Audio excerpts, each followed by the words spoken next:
présenter Fabrice. Bon, beaucoup d'entre vous le connaissent, mais dire peut-être deux petits mots sur Fabrice. Donc, bon, son côté universitaire, hein, puisqu'il est professeur à l'Université Saint-Paul d'Ottawa. Donc, il a fait des études de théologie à Strasbourg, donc, et d'ethnologie, et un doctorat donc, en théologie. Voilà. Il est très impliqué dans l'interreligieux, naturellement, notamment entre le bouddhisme tibétain et, disons, les écoles chrétiennes, et ensuite, par la suite aussi, donc, le bouddhisme zen. Par la suite, donc, il s'est intéressé aussi à l'Inde, notamment donc, au shivaïsme du Cachemire. Donc, il y aurait beaucoup de choses à dire sur le côté universitaire de Fabrice, hein, qui est très riche. Il a beaucoup écrit, hein, des livres qui se sont traduits dans de nombreuses langues. Mais ce qui est intéressant aussi, ce qui nous intéresse, nous, au niveau des chemins de Chantilly, c'est que Fabrice aussi est un grand méditant, donc, qui a mis un point d'auteur à essayer de joindre la théorie, entre guillemets, la théologie, mais aussi la contemplation et la méditation. Il a notamment passé deux ans au Japon, dans le monastère Zen Rinzai, etc., en Inde, faire du Vipassana. Certains l'ont peut-être connu quand, en 2016, il avait fait un film sur Henri Le Sceau. On avait fait une petite tournée en France avec lui, pour présenter son film. Voilà. Donc, j'allais assez vite, puisqu'on a pris un petit peu de retard avec les problèmes techniques. Donc, ce que je voudrais rajouter, c'est qu'effectivement, une dernière chose, dans cette société un petit peu en déficit de transcendance, disons, Fabrice, en fait, pense que, disons, la spiritualité du désert, notamment avec la démarche contemplative, peut nous apporter beaucoup de choses. Et lors du Covid, donc, il était parti au Costa Rica, et c'est toujours un petit peu, disons, des choses qui m'intéressent. Il a eu le courage de se dire, allez, il y a eu quelque chose quand même de fondamental qui s'est passé pendant ces 2 ans. Et il est intéressant, en fait, maintenant, disons, d'aller plus loin dans ma démarche et c'est donner 2 années de disponibilité pour, disons, lancer quelque chose au Costa Rica, donc à travers, disons, un organisme qui s'appelle Solar Experience. Vous trouverez tous ces liens sur le site des Chemins de Chantilly.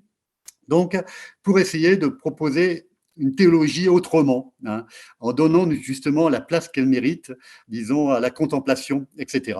Voilà. Donc, j'arrête là. N'hésitez pas, si vous avez des questions à la fin de l'intervention, de la visioconférence, de lui poser des questions sur toutes ces choses-là. On profitera du passage de Fabrice en France pour voir sa famille du 10 à 11 juin à l'Arche, pour faire un petit stage de 2 jours et demi sur l'horizon de simplicité, selon Madame Guillon. Et comme toujours, il nous fera des petits liens, notamment avec le shivaïsme du Cachemire, puisqu'apparemment, il y a trouvé résonance. Donc moi, ça m'intéresse beaucoup. Je suis impatient de voir ce qu'il va nous dire là-dessus. Et naturellement, du 10 au 20 juillet. N'hésitez pas, les places commencent à se remplir. J'ai encore une personne qui s'est inscrite aujourd'hui. Donc, un stage donc, au Costa Rica, pour notamment ceux qui pensent à faire un nouveau départ et pensent disons, à des grands changements dans leur vie et comment, en fait, la spiritualité et la contemplation peut les aider.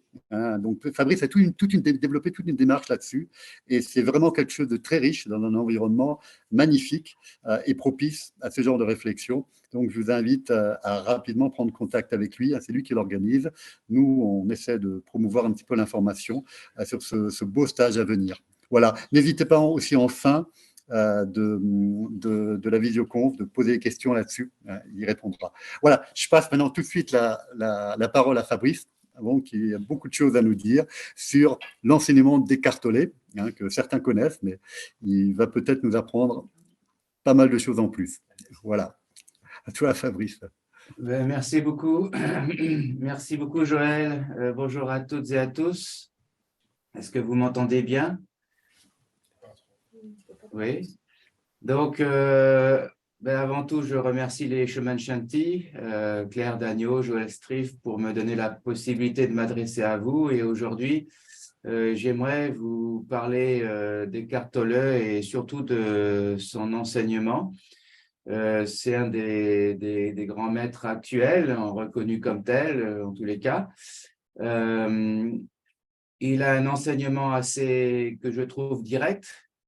Et pourquoi j'ai décidé de travailler un petit peu sur son enseignement, c'est parce qu'il me semble parfois qu'il est difficile d'appliquer son enseignement tellement il est direct, tellement il se présente comme allant au cœur des choses. Et est-ce que il n'y a pas là une difficulté dès lors qu'on n'a pas l'expérience que lui-même a eue et qui a été marquante? Est-ce que c'est quelque chose de facile, de simple à appliquer au quotidien?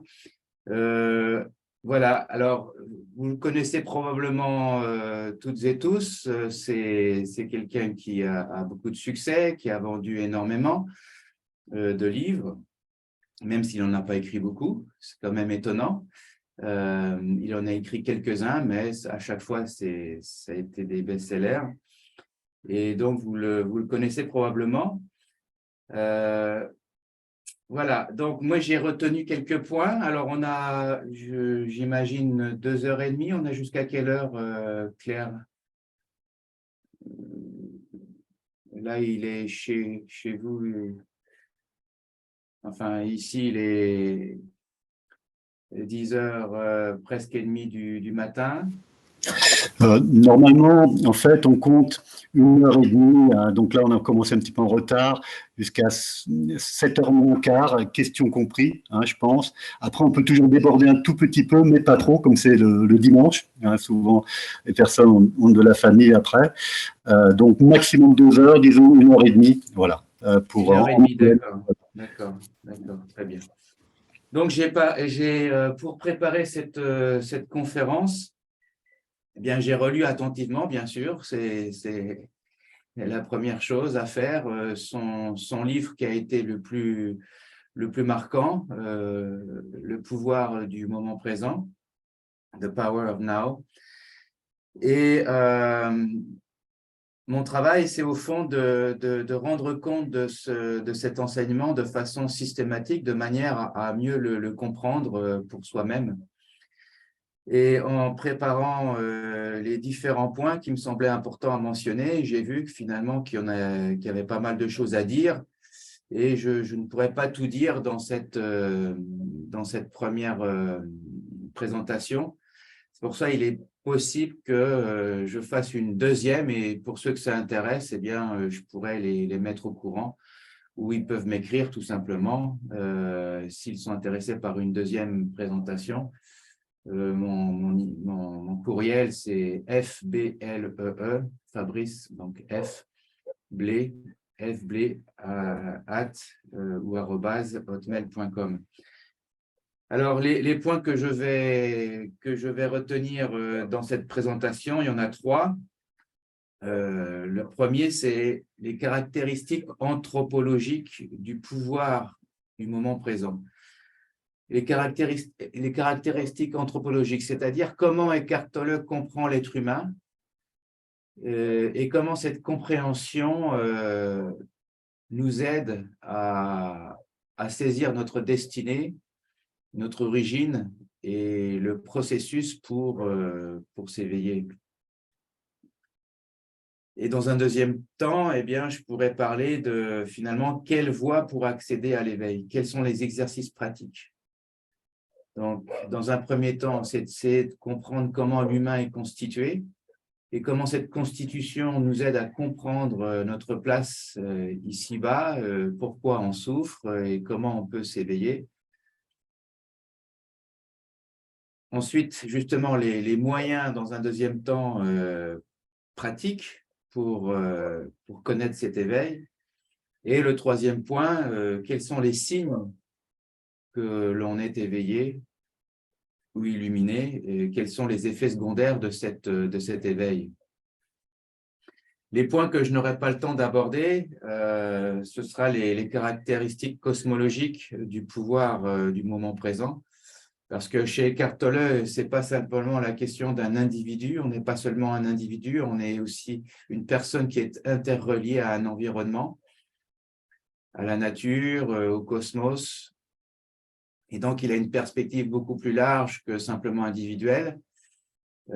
Ensuite, lié à ce point, c'est l'idée d'un destin collectif. On est relié par un inconscient collectif. Et donc, ça veut dire que quand on s'éveille, on s'éveille avec la totalité. Et quand on souffre aussi avec la totalité. Donc, il y a une dimension ici qui concerne un certain déclin de la société, de cette humanité, mais aussi qui va dans le sens d'une nouvelle ère, qui concerne tous les êtres sensibles. Donc ça, c'est un point que je n'aurai pas le temps d'aborder comme le suivant, c'est-à-dire l'influence religieuse d'Eckhart Tolle. Parce qu'on retrouve beaucoup de citations, beaucoup qui nous viennent des religions comme le bouddhisme, le christianisme. Et quel est son rapport aux religions? Ça, ce serait une question intéressante. Et puis, un dernier élément, c'est les éléments critiques. Eckhart Tolle ne fait pas l'unanimité. Puis, qui fait unanimité? De toute façon, personne. Donc, on retrouve aussi des détracteurs par rapport à son enseignement, par rapport à qui il est, notamment par rapport à son rapport aux finances, à l'argent,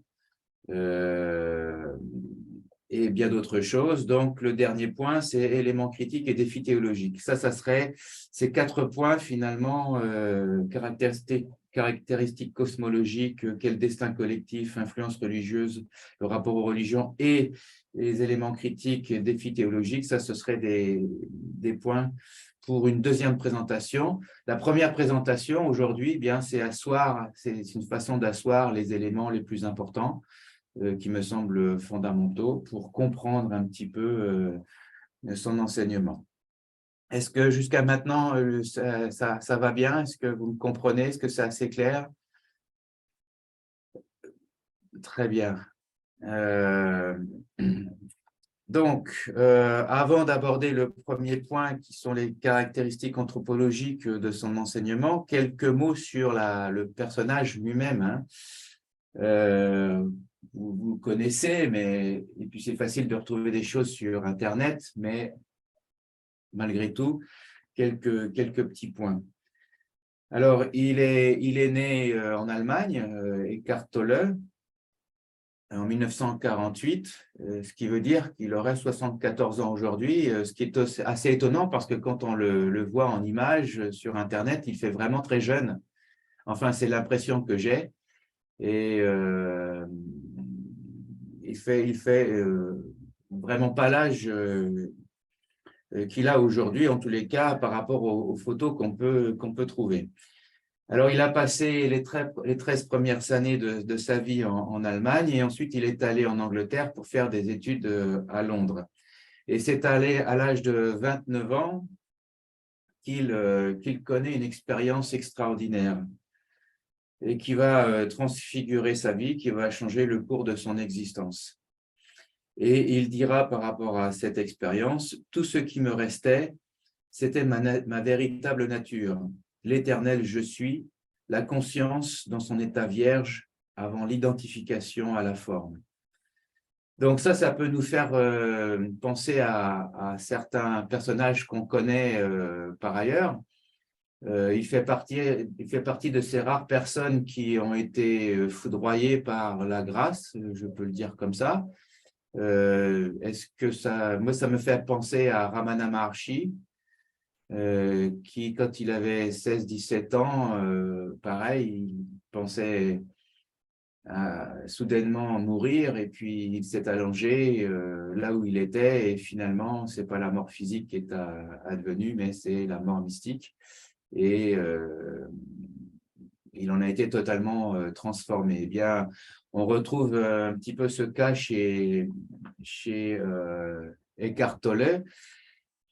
D'ailleurs, après ce genre d'expérience, il y a toujours la nécessité d'avoir une période d'intégration.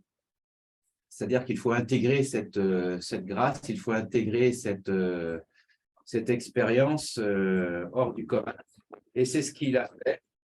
Il consacra les quelques années suivantes à comprendre, à intégrer, à approfondir cette transformation qui marqua chez lui le début d'un intense cheminement intérieur.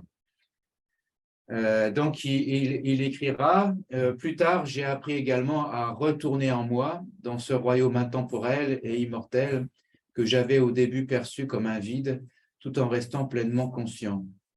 Je passais presque 2 ans assis sur les bancs de parc dans un état de joie la plus intense qui soit. Donc, dans son cas, c'est 2 ans, dit-il, ou simplement dans cet état extraordinaire, simplement être et permettre que cette expérience puisse s'intégrer dans son quotidien. Le point commun avec ce type de cas, c'est que généralement, ils ne reviennent pas en arrière. Ils ont cette expérience une fois pour toutes, même s'il y a une période d'intégration. Chez Ramana Maharshi, par exemple, il est allé dans plusieurs grottes où il a passé plusieurs années, parfois 16 ans dans une grotte, 4 ans dans une crypte, dans un temple, tout simplement être et jouir de cette nouvelle condition. Mais généralement, ils ne reviennent pas en arrière, ils ne reviennent pas dans leur état précédent. Et c'est le cas aussi chez Eckhart Tolle. Donc, il connaît une paix en permanence à partir de là. Alors, ce qu'il dit, c'est que, bien sûr, il a pu connaître de belles expériences et comme toute belle expérience, elles ont une fin. Par contre, ce qui va demeurer chez lui, ce qui va demeurer, c'est une paix constante. Parfois de très évidente et parfois de beaucoup plus en retrait, mais toujours présente. Et c'est à partir de cette expérience, de cette intégration, où il a essayé de comprendre ce qui lui arrivait. Donc, il a lu, il s'est documenté, il a appris pour essayer de comprendre ce qui se passait chez lui. Et une fois cette intégration faite, il a commencé à enseigner. Les gens, dans ce genre de cas, ils viennent directement à la personne et il fait pas d'effort lui-même pour pouvoir s'adresser aux personnes, c'est les personnes qui viennent à lui et qui veulent finalement vivre ce que lui a vécu. Donc, il écrit plus tard, les gens sont venus me voir à l'occasion en me disant, je cite, « Je veux arriver à la même chose que vous, pouvez-vous m'y amener ou me montrer comment faire ?» Et je leur répondais, « Mais vous y êtes déjà. Vous ne pouvez pas le sentir parce que votre mental fait trop de bruit. » Un peu la difficulté avec ce genre de choses, c'est que les gens veulent connaître ce que lui-même a connu. Le problème, c'est que, et c'est le paradoxe, c'est que Eckhart Tolle n'a pas cherché à vivre ce qu'il a vécu. Ça lui a été donné. Le grand défi, c'est dire aux autres qui veulent connaître ça, c'est comment faire alors qu'il n'y a rien à faire. C'est le grand drame peut-être, mais le grand problème, le grand paradoxe. Mais il est toujours possible de dire quelque chose pour engager les gens sur la voie. Ses influences, il en a beaucoup. D'abord, Maître Eckhart, puisque son nom vient du grand mystique chrétien du XIVe siècle. Maître Eckhart, allemand aussi. Mais il a d'autres influences comme Marc Aurèle, donc le stoïcisme, Krishnamurti. Il cite également Rumi, ce grand soufi. Il cite un cours en miracle plusieurs fois dans son livre. Il cite des maîtres zen, il cite la Bhagavad Gita, il cite Carl Jung, mais ceux qu'il cite le plus, c'est d'abord Jésus et puis le Bouddha lui-même.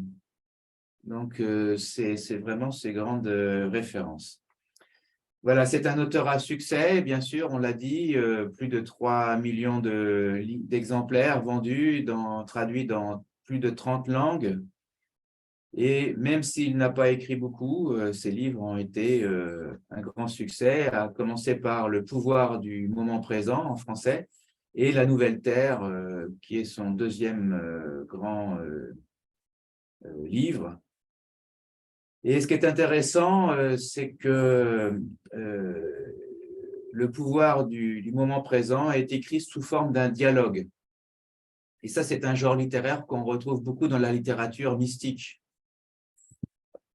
notamment dans Le Nuage d'inconnaissance, ce texte anonyme du XIVe siècle. Mais enfin, il n'est pas le seul, hein. Il suffit de prendre aussi le livre sur l'amour divin de Marguerite Porete. C'est des dialogues, c'est sous forme de dialogue. Et ce qui montre le rapport ici important du maître au disciple. Parce que c'est toujours le maître qui s'adresse aux novices, aux disciples. Et on retrouve ça chez Eckhart Tolle. Voilà. Donc, mon premier point, c'est les grandes caractéristiques. Ce qui me semble important, c'est un peu comme présenter l'échiquier, les différents points, les différentes pièces sur l'échiquier pour comprendre un peu sa pensée. Alors, je ne vais rien inventer. Ces choses, vous les connaissez déjà, probablement. Encore une fois, mon travail, c'est d'essayer de les rendre systématiques, ces choses, pour qu'elles puissent être davantage assimilées. Donc, comment l'humain est-il constitué? Comment cette constitution le relie-t-il à sa destinée, à son origine, à ce qu'il est fondamentalement?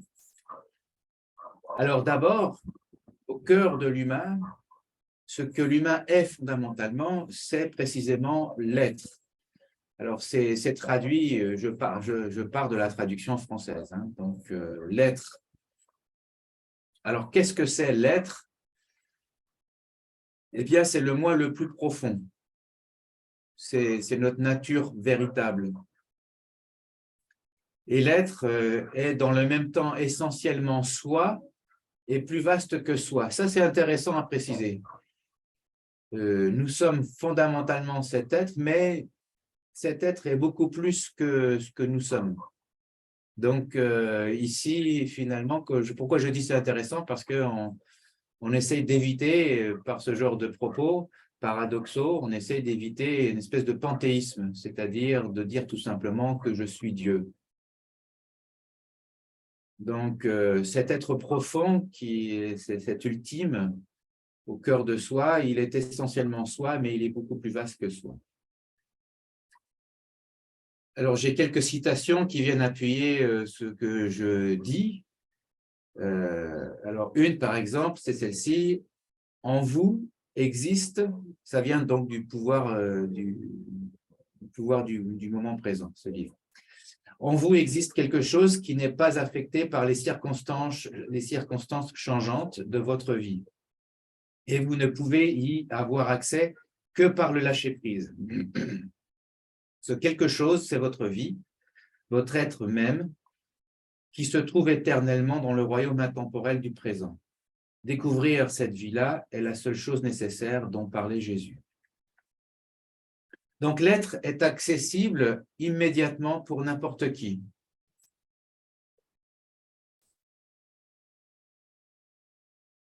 Pas dans le futur, mais immédiatement, hein. Et pas pour quelques-uns, pas pour quelques privilégiés, mais pour tout le monde. Donc, autrement dit, la vérité est déjà là. C'est le grand principe de son enseignement.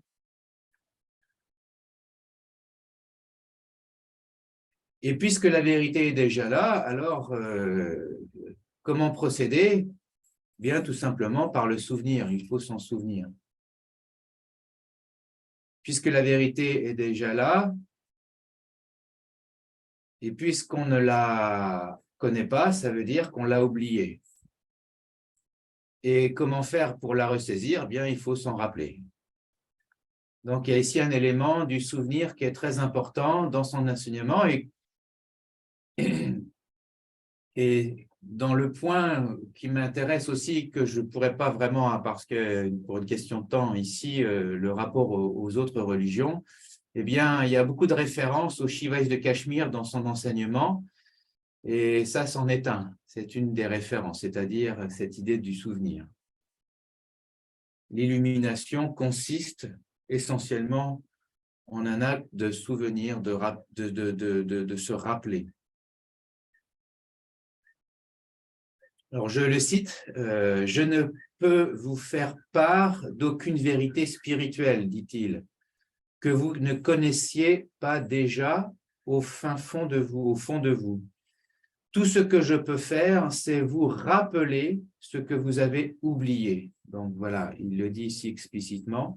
Une connaissance vivante, ancienne et pourtant toujours nouvelle, est ainsi réactivée et libérée dans chacune des cellules de votre corps. Donc son enseignement, son rôle, c'est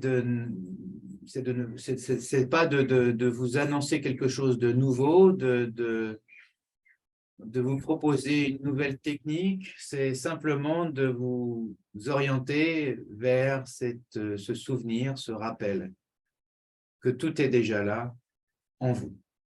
Donc l'illumination ou l'éveil, dans ce contexte, c'est notre état naturel et qui est marqué par une sensation de faire un avec l'être. Il parle d'état de fusion, de faire un avec l'être. Et pour cela, s'opère un basculement de la conscience. L'illumination est un basculement de la conscience. C'est une autre façon de parler de ce souvenir. Quand je me souviens, à partir du moment où je me souviens, c'est que ma conscience a basculé. Soudainement, tout semble vivant, tout semble irradier d'énergie. C'est sentir l'être, donc cette idée de sentir revient souvent dans son vocabulaire, qui va être en opposition avec le fait de penser. Donc, penser, ça va être avec le mental, sentir, ça va être davantage dans la nouvelle conscience. Donc, cette nouvelle conscience, c'est cette capacité à sentir et de se maintenir dans cette capacité à sentir. Parce que l'illumination, il y a quelque chose de permanent qui est rattaché. Il parle aussi de présence, il parle beaucoup de présence. La présence est un autre nom pour désigner le fait d'être conscient de l'être. Alors, je peux le citer encore une fois ici. Ce qui se passe en réalité quand vous devenez conscient de l'être, c'est que celui-ci devient conscient de lui-même. C'est cela la présence. Étant donné que l'être, la conscience et la vie sont synonymes, l'être, la conscience et la vie sont synonymes, nous pourrions affirmer que la présence, c'est la conscience qui devient consciente d'elle-même, ou la vie qui parvient à la conscience d'elle-même. Donc ça, c'est très intéressant. C'est aussi quelque chose qu'on retrouve dans l'enseignement du shivaïsme du Cachemire. C'est qu'au fond, l'éveil, c'est quand la conscience, quand c'est dans le shivaïsme du Cachemire, on va parler de Shiva, c'est Shiva qui redevient conscient de lui-même. Donc, c'est la conscience qui devient consciente d'elle-même. Alors, bien sûr, après, Eckhart Tolle nous dit ne vous accrochez pas aux mots. L'idée n'est pas vraiment de comprendre, mais d'être vraiment dans cette capacité à ressentir les choses, à ressentir cette présence. Alors, à partir de là, il y a cette idée que de cet état, cette véritable nature de ce moi profond, on ne peut rien dire en réalité, sans courir le risque de réifier, c'est-à-dire d'en faire un objet de cet état. Donc, il est très prudent par rapport à ça. Donc, on retrouve chez lui cette idée d'une théologie négative, que du divin, que de l'ultime, on ne peut rien dire. Par contre, on peut dire ce que ce n'est pas, et ce n'est pas une transe, cette illumination ou cette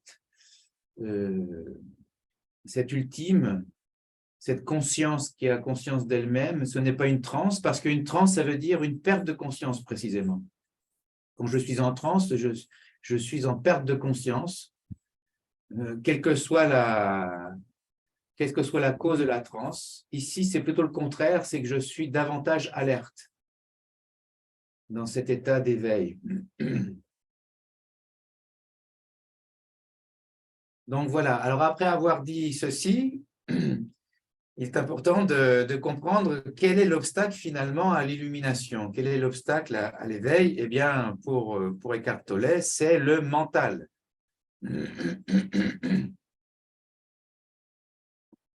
Le mental, lui, ne peut pas interpeller l'être, lequel s'appréhende seulement quand le mental se tait en réalité. Et il se tait véritablement quand nous sommes dans le moment présent. D'où l'importance de cette idée du moment présent comme étant l'accès par excellence à l'éveil, parce que c'est là où le mental n'a plus cours. Alors, c'est quoi le mental? Bon, alors, ce n'est pas ce que nous sommes par nature, ça c'est évident. Ce que nous sommes par nature, c'est l'être, on l'a compris. Par contre, le mental, c'est un outil. C'est un outil qui nous permet de fonctionner dans le temps, dans ce monde. Autrement dit, le mental n'est pas mauvais, comme on pourrait le lire chez certains de ses détracteurs, où on dit que Eckhart Tolle dit il ne faut pas penser, il est contre le fait de penser. Non, ce n'est pas du tout ça. Pour Eckhart Tolle, il le dit lui-même, c'est un outil qui nous permet de fonctionner dans la dualité. Il n'est pas mauvais en soi, il a sa place dans la vie pratique. Le problème, par contre, c'est quand ce mental prend le contrôle de nos vies. C'est là où il devient une maladie, selon Eckhart Tolle. Parce que quand le mental prend le contrôle de nos vies, il dissimule l'instant présent, qui est le seul accès à l'être. Parce que le mental a cette tendance négative de vouloir travailler à sa survie, à devenir une entité en elle-même. Et il ne peut pas garder le contrôle, ce mental, sans le temps. Le moment présent est une menace à ce mental. Donc, le mental fait tout pour dévier notre attention sur l'instant présent. Alors, je cite Eckhart Tolle, le mental adhère toujours au connu. L'inconnu est dangereux pour lui parce qu'il n'a aucun contrôle dessus. C'est pour cela qu'il déteste et ignore tant le moment présent. Le moment présent, c'est le moment, je dirais, pour utiliser le mot de mon mentor québécois, Richard Bergeron, avec qui j'ai fait ma maîtrise et mon doctorat, la surprenance. Le mental n'aime pas la surprenance, n'aime pas ce qui est de l'ordre de la surprise, de l'inconnu qui peut nous surprendre à chaque instant. Le mental va toujours dans l'ordre du connu. Et même si ce connu nous fait souffrir, nous préférons généralement notre souffrance bien connue à l'inconnu, même si cet inconnu est source de libération, de joie, de paix, d'amour.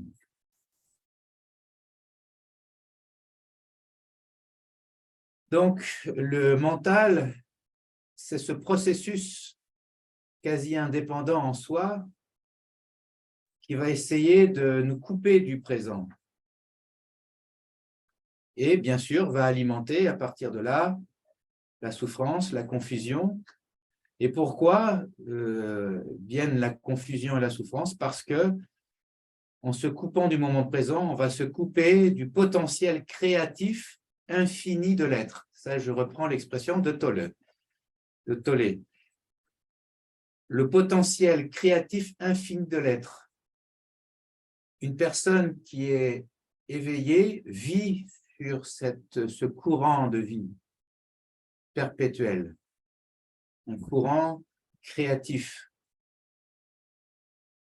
infini. C'est la vie, tout simplement, en fond.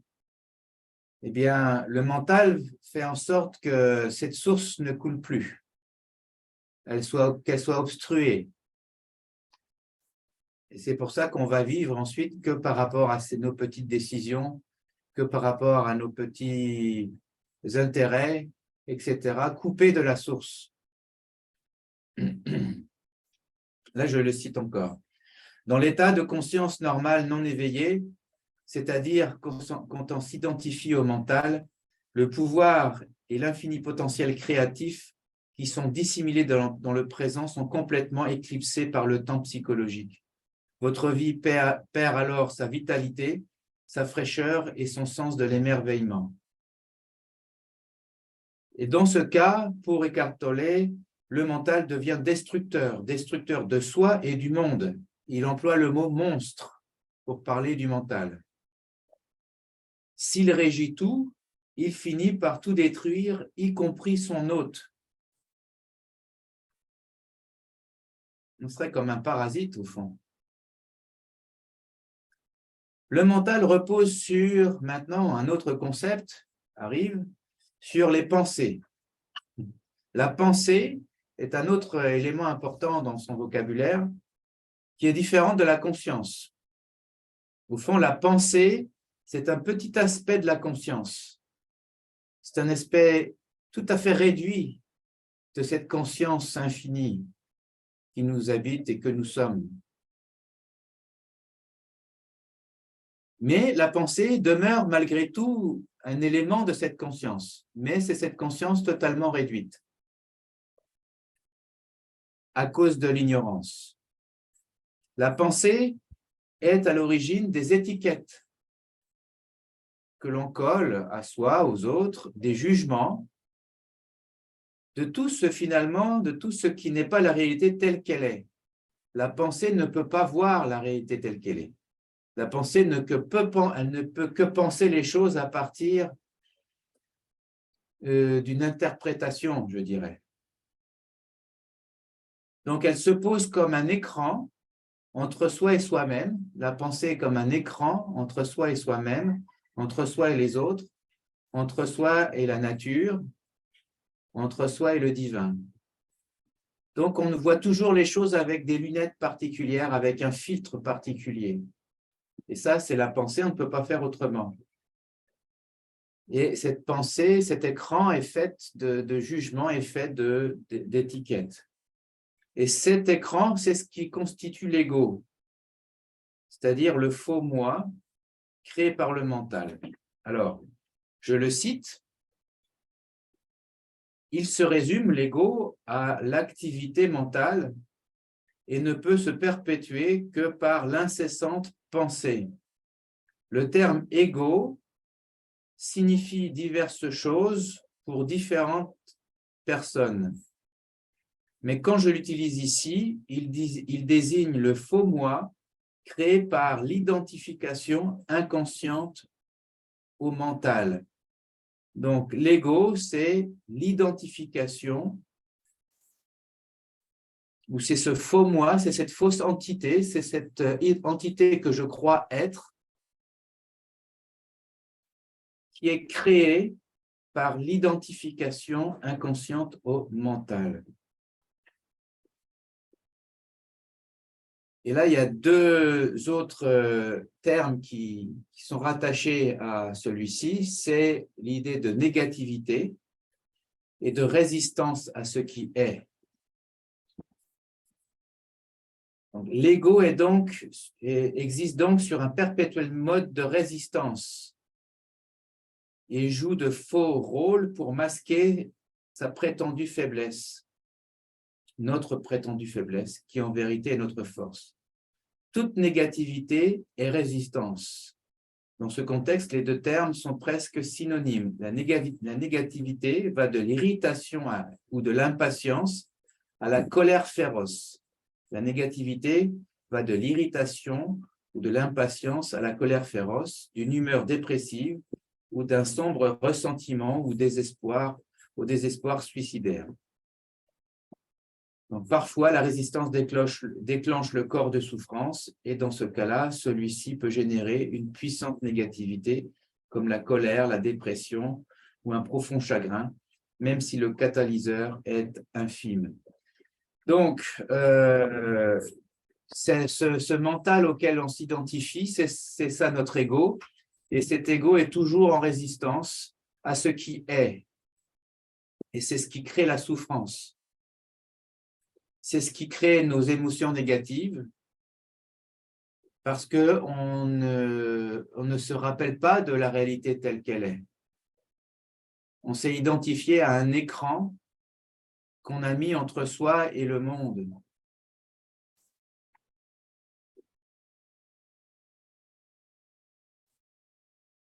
Donc l'ego se meut comme dans un mélodrame personnel. L'ego est toujours dans un mélodrame personnel auquel on s'identifie. Et c'est ce qu'il va appeler, Eckhart Tolle, le corps de souffrance, the pain body en anglais, le corps de souffrance, et qu'il va beaucoup développer dans son deuxième livre, Une nouvelle terre. Il en parle à plusieurs reprises dans Le pouvoir du moment présent, mais il va surtout développer ce concept dans son deuxième livre.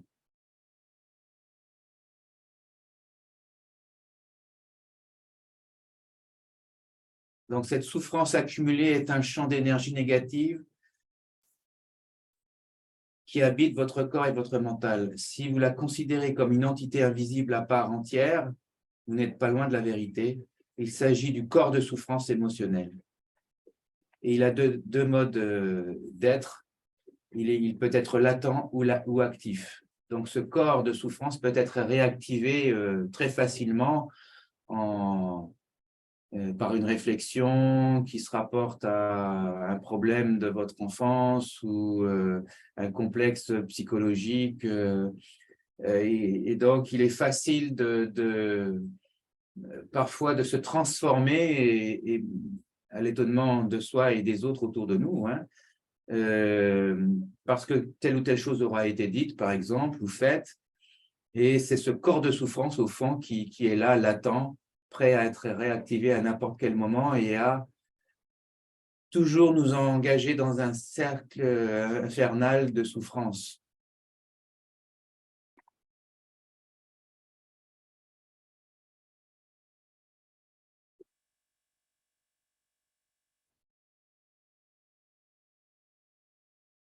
Donc, il y a plusieurs citations que je pourrais mentionner par rapport à ce corps de souffrance. On retrouve des extraits à différents endroits de son livre. Par exemple, on peut lire « Lorsque le corps de souffrance s'empare de vous, vous en redemandez. Soit vous êtes la victime, soit le bourreau. Vous voulez infliger de la souffrance ou vous voulez en subir, ou bien les deux. Il n'y a pas grande différence. Vous n'en êtes pas conscient, bien entendu, et vous soutenez avec véhémence que vous ne voulez pas de cette souffrance. Mais si vous regardez attentivement, vous découvrez que votre façon de penser et votre comportement font en sorte d'entretenir la souffrance, la vôtre et celle des autres. » Bon, c'est un exemple parmi d'autres où il définit, où il essaie de qualifier ce corps de souffrance. Je ne vais pas tout lire pour une question de temps. Mais voilà, c'est ce à quoi on s'identifie et on se rappelle que c'est toujours lié au connu. Et le connu, eh bien, c'est l'ennemi du présent. Le connu est toujours lié au passé ou au futur. Donc, le passé, c'est ce que Eckhart Tolle nous dit, le passé, c'est ce qui nous confère notre identité. c'est ce qui nous donne notre identité, le passé. Et le futur, c'est ce qui est la promesse de notre salut. Notre salut, notre éveil, notre illumination, on le voit toujours dans le futur. Généralement, on ne dit pas c'est maintenant. Généralement, c'est il va falloir faire ceci, cela, entamer telle démarche, etc., tel processus. Donc, à un certain moment donné, je prévois être éveillé. C'est toujours dans le futur qu'on situe l'éveil, et c'est là où est donc la promesse de notre salut. Mais tout ça est toujours de l'ordre du connu. Et le mental se délègue de toutes ces approches.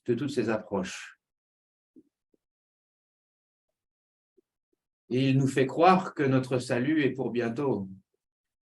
Ou il nous décourage en disant de toute façon, vous n'y arriverez jamais. Donc, c'est soit l'un, soit l'autre. Mais dans tous les cas, on tombe dans un piège.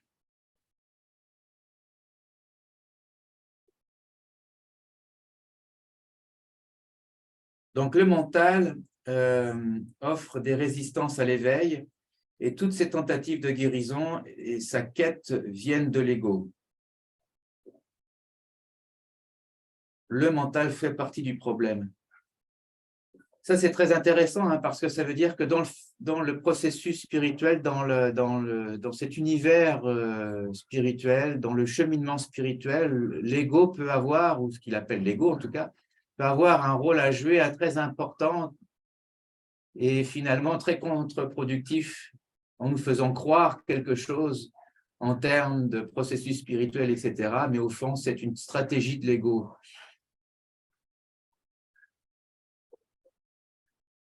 À laquelle on est attaché, avec notamment l'idée que, eh bien, en faisant ceci, cela, telle pratique, à tel moment, après tel nombre d'heures de méditation, je devrais atteindre tel état, etc. Donc, si je lis bien Eckhart Tolle, ce qu'il nous dit, c'est que ça fait partie des stratégies de l'ego et finalement, ça ne nous conduit pas à l'éveil, mais bien à nous garder prisonniers du temps.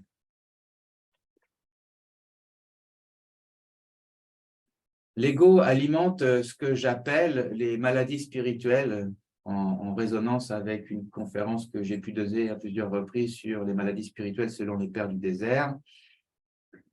Je cite Eckhart Tolle, fondamentalement, toutes les émotions ne sont que des variantes d'une seule émotion primordiale et non particularisée, dont l'origine remonte à la perte de conscience de ce que nous sommes.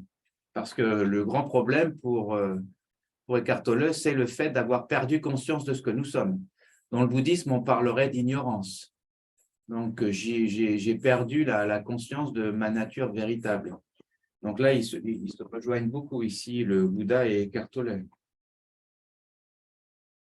Je répète, fondamentalement, toutes les émotions ne sont que des variantes d'une seule émotion primordiale et non particularisée, dont l'origine remonte à la perte de conscience de ce que nous sommes, au-delà du nom et de la forme. En raison de sa nature non particularisée, il est difficile de trouver un terme pouvant la décrire précisément. Le mot « peur » est celui qui s'en rapprocherait le plus. Mais à une perpétuelle sensation de menace s'ajoute aussi une profonde sensation d'abandon et d'incomplétude. Donc, au cœur de cet ego, au cœur de ce mental auquel on s'identifie, il y a ce sentiment d'être menacé constamment, cette peur. Ça peut se comprendre puisqu'on est déconnecté de cette vie qui vit en perpétuité, à perpétuité, qui vit en permanence. On est déconnecté de ça, donc on s'identifie à quelque chose qui se sent menacé dans le temps, puisque c'est quelque chose qui vit dans le temps, et le temps, eh bien, ne dure pas, c'est sa caractéristique. Et pourtant, il peut durer en même temps à l'infini. Ce temps fait en sorte que nous sommes liés à cette peur parce que nous ne durons pas fondamentalement. et est lié aussi à cette sensation d'abandon et d'incomplétude. Donc, on a tous ressenti cette sensation d'être abandonné, et plus ou moins selon les événements de nos vies, bien sûr. Des personnes ont pu être abandonnées, mais ce sentiment est fondamentalement lié à notre condition de non-éveillé, en fond, d'incomplétude et le fait de se sentir menacé. Alors, c'est intéressant, ce qu'il dit là, ça fait beaucoup de sens au niveau psychologique, hein, bien sûr. Ce qu'il apporte, Eckhart Tolle, ça a rapport aussi à nos mécanismes psychologiques. Donc, on peut s'y retrouver facilement, bien sûr.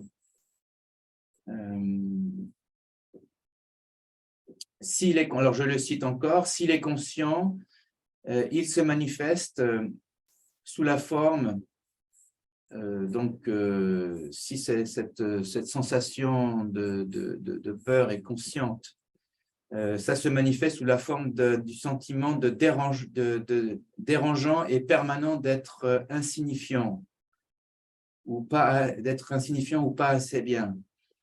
S'il est inconscient, il ne sera ressenti qu'indirectement comme une soif, un désir, un besoin intense. Voilà. Dans un cas comme dans l'autre, les gens entament souvent une démarche boulimique de gratification de l'ego et aspirent à acquérir des choses auxquelles s'identifier pour pouvoir combler ce trou qu'ils sentent en eux. Bon, c'est assez classique, bien sûr. Alors, ils courent après les biens, l'argent, le succès, le pouvoir, la reconnaissance ou une relation spéciale pour mieux se sentir, pour être plus complet. Mais même lorsqu'ils ont obtenu tout cela, ils découvrent sans tarder que le trou est encore là, qu'il est sans fond. Voilà, bon, ça c'est le grand classique, hein, du bonheur. Nous sommes tous à la recherche du bonheur. Il y a différentes façons d'essayer de le trouver. Et la plupart le cherchent dans les biens matériels, dans le temps, dans ce que peut nous offrir ce temps, ce passé, ce futur. Eh bien, nécessairement, c'est courir vers plus de souffrance. D'où l'importance de reprendre le pouvoir sur le mental. C'est ça son idée. L'idée de son livre, c'est de reprendre le pouvoir sur le mental. Le mental, encore une fois, n'est pas mauvais en soi. Le problème, c'est quand il veut prendre le contrôle absolu. Donc, il faut reprendre contrôle sur le mental, c'est-à-dire lui redonner la place qui est la sienne. Et comment on fait ça? Eh bien, en devenant présent. Et devenir présent, ce n'est pas simplement, c'est pas une simple expérience, mais c'est un basculement permanent de la conscience. Et celui qui connaît un tel basculement est appelé, et là c'est un autre concept qui vient dans son enseignement, dans son livre, c'est il devient un libéré vivant. Celui qui connaît un tel basculement devient un libéré vivant. Alors ça fait référence encore une fois à une notion hindoue qu'on retrouve dans le Shiva du Cachemire et qui est, que vous connaissez peut-être, le Jivan Mukta, c'est-à-dire le libéré vivant précisément. Alors libéré de quoi? Libéré de toute forme par rapport à toute identification. C'est une vie sans son aspect particularisé, avant toute fragmentation en multiplicité. Donc, c'était avant que la conscience se réduise à la pensée, qui est une forme de conscience. Donc, en ce sens, la pensée n'est pas négative, mais c'est une conscience totalement étriquée, totalement réduite. Donc, le libéré vivant, c'est la personne qui ressaisit cette conscience sans être particularisée, sans être réduite d'une façon ou d'une autre. Donc, je cite Eckhart Tolle, c'est se dégager de la pensée compulsive, de la négativité et surtout du passé et du futur en tant que besoin psychologique. Votre mental vous dit que vous ne pouvez pas y arriver à partir de là où vous êtes, que quelque chose doit nécessairement se passer Sinon, il vous faudra devenir ceci ou cela avant d'être libre et comblé. Que vous avez besoin de temps et de trouver, sélectionner, faire, accomplir, acquérir, devenir ou comprendre quelque chose avant de pouvoir être libre ou complet. Pour vous, le temps est l'instrument du salut, alors qu'en vérité, il en est le plus grand obstacle. Donc, être libéré, c'est être libéré de cette idée que j'ai besoin de temps pour mon salut. Donc, on répète ce qu'on a dit tout à l'heure. Et le libéré vivant est dans le monde sans être la même personne par rapport… Alors, le libéré vivant vit toujours, hein, il garde ses activités, et ce n'est pas une personne qui disparaît parce qu'elle est libérée ou qui va sur une montagne ou dans une grotte ou que sais-je. Le libéré vivant, il est toujours dans le monde, toujours à faire ses activités, mais il n'est plus la même personne par rapport au fait qu'il a eu un aperçu de la réalité. Et cette réalité qui n'est pas de ce monde, précisément. Donc, il y a une idée de transcendance chez Eckhart Tolle. Il y a l'idée d'une réalité qui n'est pas de ce monde, qui est au-delà. Et quand j'ai perçu cette réalité, du moins pour un temps, eh bien, cela opère une transformation. Il sait que chaque forme est appelée à disparaître. Rien dans le monde manifesté n'a vraiment d'importance de ce point de vue-là, pour le libéré vivant. Il prend les choses au sérieux, bien sûr, mais rien n'a véritablement d'importance. Il sait que chaque forme est appelée à disparaître. Bon, ça, on le conçoit tous, hein. Intellectuellement, on est tous d'accord. Mais la différence entre être d'accord avec cette vérité et la vivre, bien, c'est l'expérience. Le libéré vivant, dit-il, reste dans le temps horloge. Alors, Eckhart Tolle fait la différence entre le temps horloge et le temps psychologique. Le temps horloge, c'est le temps qui me permet de faire des choses, mes projets, etc. On pourrait dire temps chronologique. Alors que le temps psychologique, c'est le temps dans lequel je me perds. C'est le temps dans lequel je suis attaché au but quand j'opère quelque chose, quand je fais quelque chose.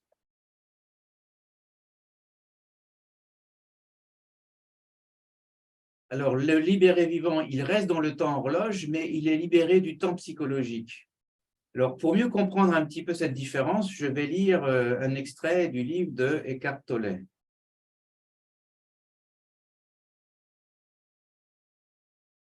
Alors, mais revenez immédiatement à la conscience du moment présent quand les choses pratiques ont été réglées. De cette façon, il n'y aura aucune accumulation de temps psychologique qui est l'identification au passé et la perpétuelle projection compulsive dans le futur. Donc, le temps psychologique, c'est l'identification au passé et la perpétuelle projection compulsive dans le futur. Le temps horloge ne concerne pas uniquement la prise de rendez-vous ou la planification d'un voyage. Cela veut dire aussi tirer des leçons du passé afin de ne pas répéter sans arrêt les mêmes erreurs. Même si la personne illuminée maintient toujours son attention dans le présent, celle-ci est tout de même consciente du temps à la périphérie. Autrement dit, elle continue à se servir du temps horloge, mais est libérée du temps psychologique. Je cite un peu plus loin un autre passage. Si vous vous donnez un objectif et travaillez pour l'atteindre, vous vous servez du temps horloge, et ce qui est très bien pour Eckhart Tolle. Vous êtes conscient de la direction que vous voulez prendre, mais vous honorez le pas que vous faites dans le moment présent et lui accordez votre attention la plus totale. Si vous devenez trop axé sur l'objectif parce qu'à travers lui, vous recherchez peut-être le bonheur, la satisfaction, une certaine complétude, vous n'honorez plus le présent.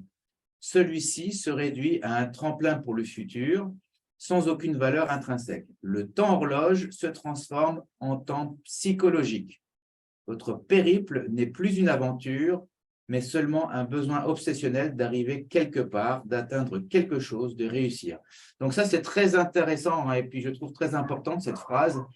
Au fond, il est très bien de pouvoir utiliser le temps horloge, c'est-à-dire de faire les choses, de prévoir des choses, de mener une vie d'aventure finalement. Le problème, c'est que l'aventure s'arrête dès lors que l'on met trop l'accent sur le but et qu'on veut vraiment, on s'accroche à la réussite. Et c'est dans ce cas que le temps horloge devient le temps psychologique et qu'on redevient prisonnier du temps finalement.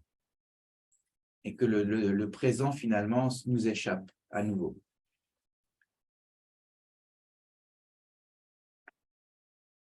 Donc, j'ai bientôt fini avec ma première partie.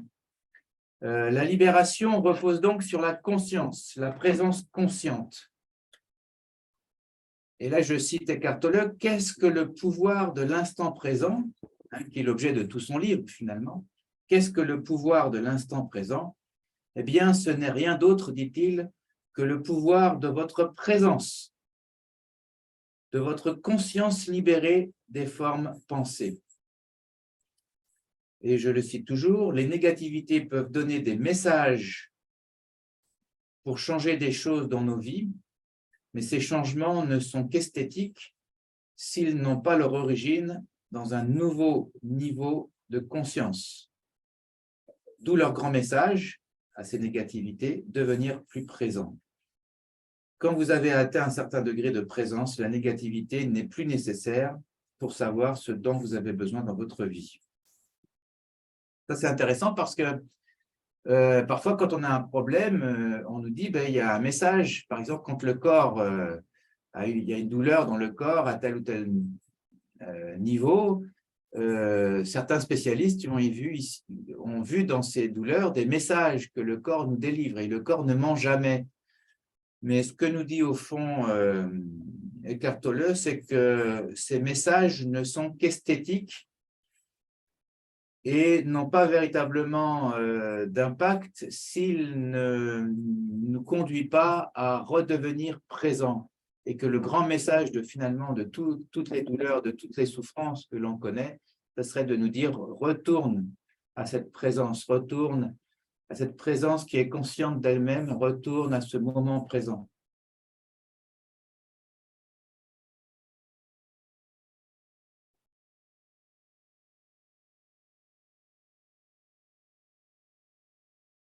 Alors, le grand problème, c'est probablement comment faire. Parce que tout ça peut nous paraître très évident, tout ce que je viens de dire. Mais est-ce que c'est aussi évident de l'appliquer? Comment être conscient? Comment faire en sorte que la conscience devienne conscience d'elle-même?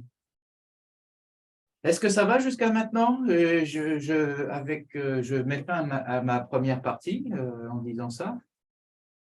Il me reste combien de temps? En fait, je suis très mauvais avec… et puis, je suis un peu perdu dans les décalages horaires, Il me reste combien de temps? Là, en France, il est 18h21. Donc, grosso modo, on a encore devant nous une bonne demi-heure, voire plus, hein, grand maximum jusqu'à 19h avec les questions, quoi. Voilà. Incluant les questions. Voilà, incluant les questions, ouais. D'accord, d'accord. Donc, je vais aller un peu plus vite à ce moment-là où je vais… en tout cas, je vais commencer à vous parler du deuxième point. Quelle voie pour accéder à l'éveil? Quels sont les exercices pratiques?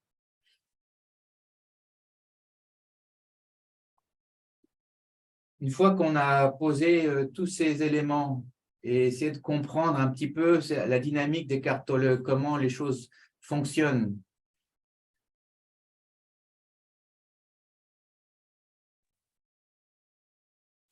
Est-ce que je peux prendre la parole? Est-ce qu'on prend des questions maintenant ou… Non, je ne sais pas, je ne sais pas. Peut-être que je pourrais terminer un petit… Si ce n'est pas urgent… En fait, ce n'est pas une question, c'est un partage d'expérience par rapport à ce que vous avez énoncé. Peut-être que vous pourriez le garder pour tout à l'heure, pour être sûr que je termine, si vous voulez. étant donné qu'il nous reste peu de temps. Je vais essayer de faire vite et puis ensuite je vous donne la parole. Est-ce que ça vous va? Ça me convient. Très bien. Donc, le but d'Eckhart Tolle, c'est comme guide spirituel, c'est de montrer comment nous libérer de l'esclavage du mental, comment accéder à cet état éclairé de conscience et de quelle manière le maintenir dans le quotidien. Le dernier point est important, comment le maintenir dans le quotidien.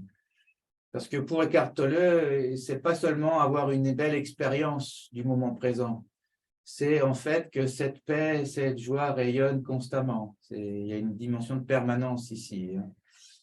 Alors, pour certaines personnes, les enseignements peuvent paraître assez abstraits. C'est bien qu'il n'est pas toujours facile de savoir comment les appliquer au quotidien. Le grand message d'Eckhart Tolle est de dire qu'il n'y a rien à faire, seulement à être. Mais comment ne rien faire?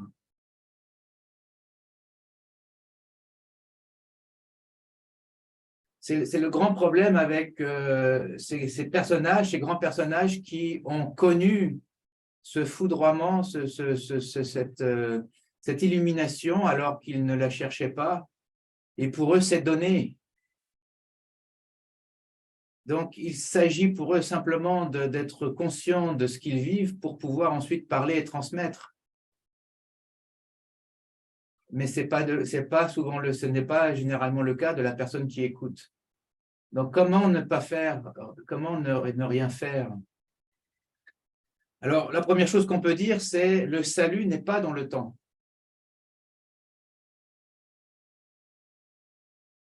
Donc, je le cite ici, vous ne pouvez jamais atteindre ce point parce que vous y êtes déjà. Le salut n'existe pas dans le temps.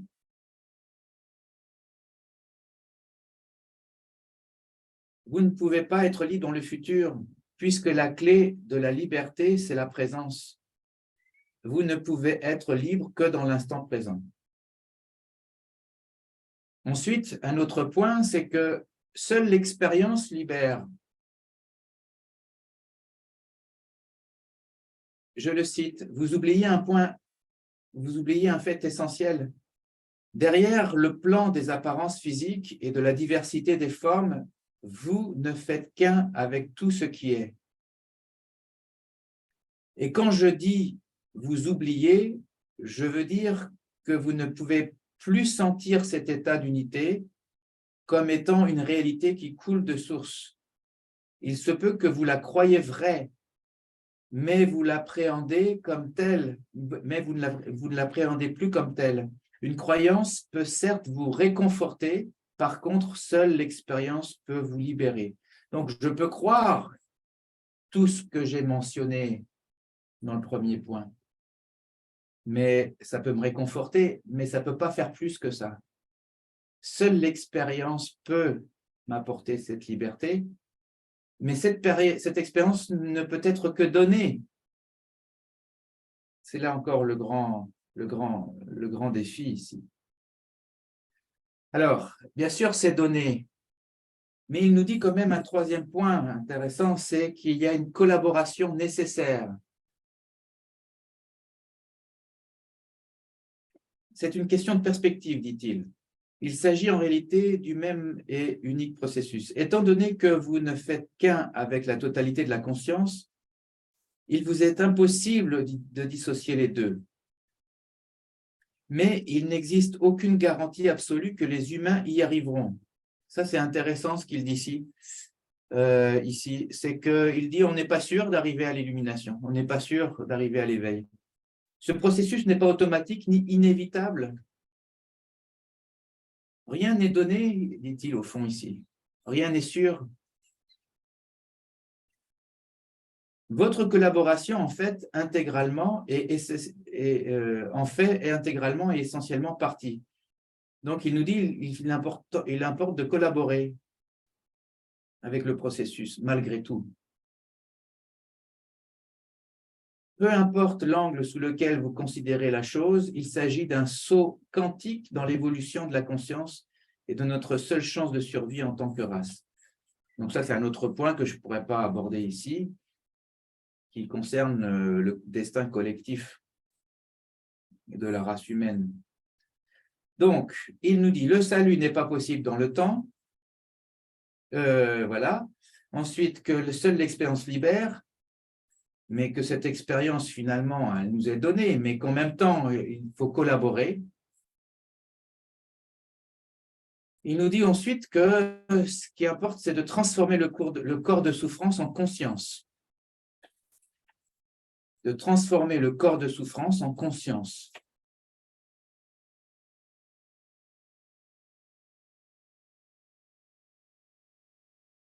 Alors, n'utilisez pas votre corps de souffrance pour vous donner une identité quelconque, utilisez-le plutôt pour vous réaliser, transformez-le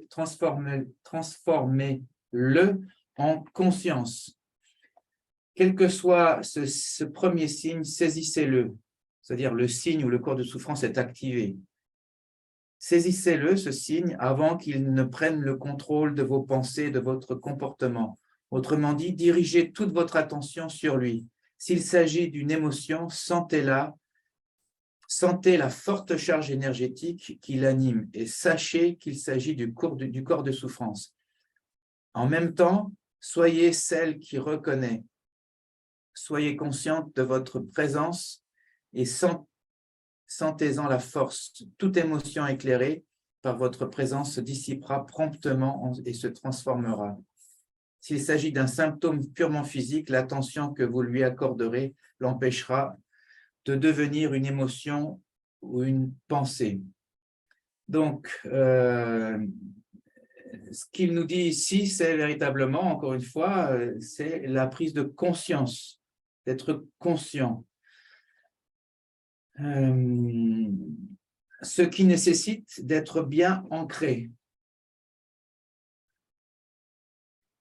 Un autre point, c'est-à-dire d'être bien ancré. Pour plonger dans cette présence, pour être conscient, il faut être bien ancré. Qu'est-ce que ça veut dire? On lui pose la question, que voulez-vous dire par être bien ancré en soi? Il répond, je veux dire habiter votre corps totalement. Avoir constamment votre attention en partie fixée sur le champ énergétique de votre corps. Sentir votre corps de l'intérieur, pour ainsi dire. La conscience du corps vous fait rester présent et vous ancre dans le présent. Ici, je le cite encore, pour devenir conscient de l'être, vous devez vous réapproprier votre conscience au détriment du mental. C'est l'une des tâches les plus fondamentales de votre voyage spirituel. Donc, détourner, une façon très efficace de le faire consiste tout simplement à détourner votre attention de la pensée pour la diriger vers le corps, là où vous pouvez d'emblée sentir l'être sous la forme du champ énergétique invisible qui donne vie à ce que l'on perçoit comme corps physique. Donc, pour lui, il y a l'importance du corps, c'est très important. Le cheminement spirituel ne se fait pas sans le corps.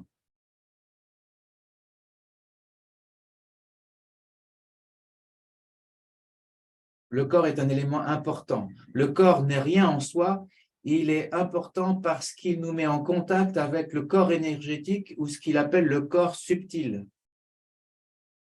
qui est cette présence en soi.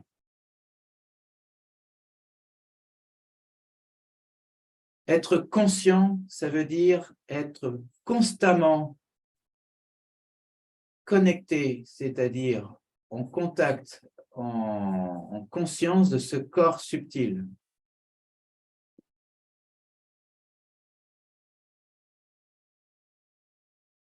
Et comment je fais pour être en contact avec ce corps subtil? Eh bien, je reprends contact avec mon corps physique. Et c'est comme si qu'il me fallait être conscient de mon corps à l'intérieur de mon corps. Je peux être conscient de ma main, par exemple, en ce moment. Je fais l'expérience des sensations dans ma main. Mais là, c'est comme si je devais être conscient de ce qui était à l'intérieur du corps. C'est une image, bien sûr, pour dire il est possible d'être conscient avec une forme d'énergie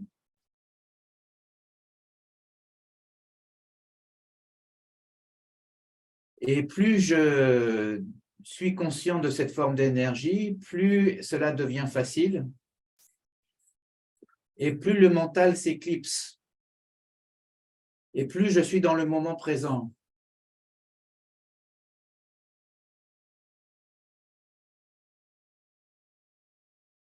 Alors, il dit à un moment donné, sentez votre corps subtil même quand vous êtes occupé par vos activités quotidiennes, en particulier dans le cadre de vos relations ou quand vous vous trouvez dans la nature.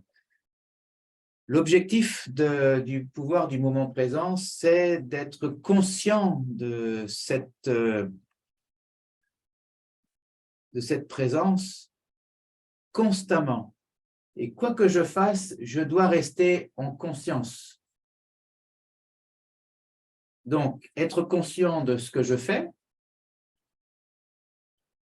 Si je fais la cuisine, je suis conscient que je fais la cuisine, j'épluche mes carottes, etc. Mais en même temps, je dois être conscient de ce champ énergétique.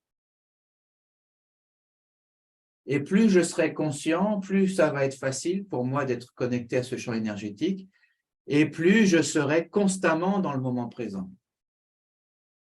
Jusqu'au moment où ça devienne une seconde nature et à ce moment-là, je suis libéré vivant.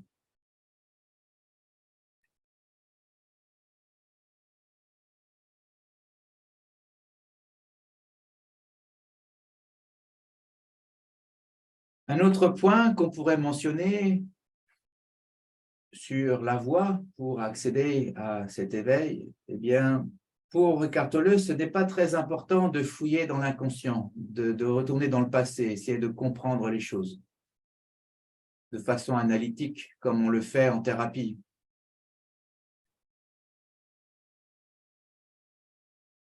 Il dit cette phrase que je trouve très, très forte. Tout ce que vous avez besoin de savoir au sujet de votre passé inconscient, les défis du présent vous l'apporteront. Tout ce que vous avez besoin de savoir au sujet de votre passé inconscient, les défis du présent vous l'apporteront. Autrement dit, pour lui, ce n'est pas nécessaire de savoir tous les détails de tout ce qui s'est passé, qui m'amène tel complexe, etc. Le fait de vivre quelque chose en ce moment même, c'est cet inconscient qui est en train de parler et que je dois régler au moment même dans une prise de conscience totale de ce qui est.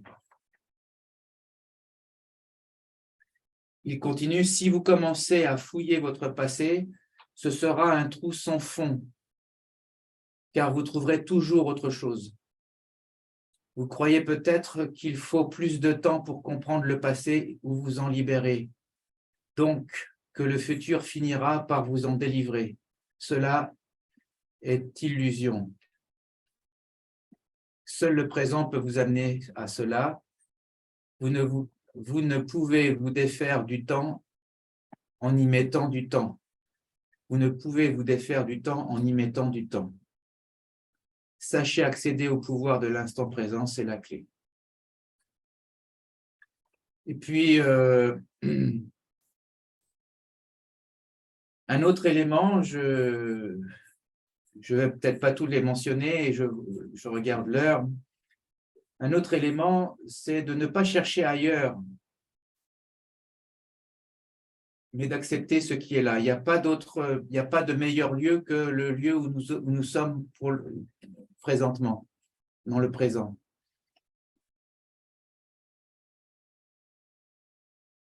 Ne cherchez pas, dit-il, à trouver un quelconque autre état que celui dans lequel vous êtes dans l'instant présent. Sinon, vous instaurerez un conflit intérieur et une résistance inconsciente. Pardonnez-vous de ne pas être en paix. On retrouve cette idée de pardon chez Tolle, mais le pardon est compris comme étant précisément une prise de conscience sans jugement. Pardonnons-nous de ne pas être en paix à l'instant présent, dans ce lieu, maintenant, ici. Donc, il n'y a rien à rechercher ailleurs. Le meilleur moment, c'est ce moment-là où je suis, dans la condition où je suis.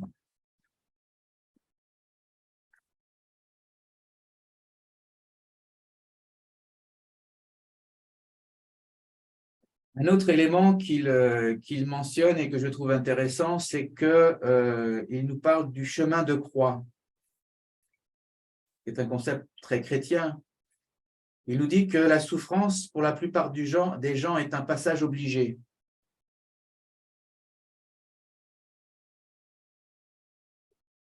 Alors que ce n'est pas une nécessité, mais pour la plupart des gens, il faut passer par la souffrance pour être libéré.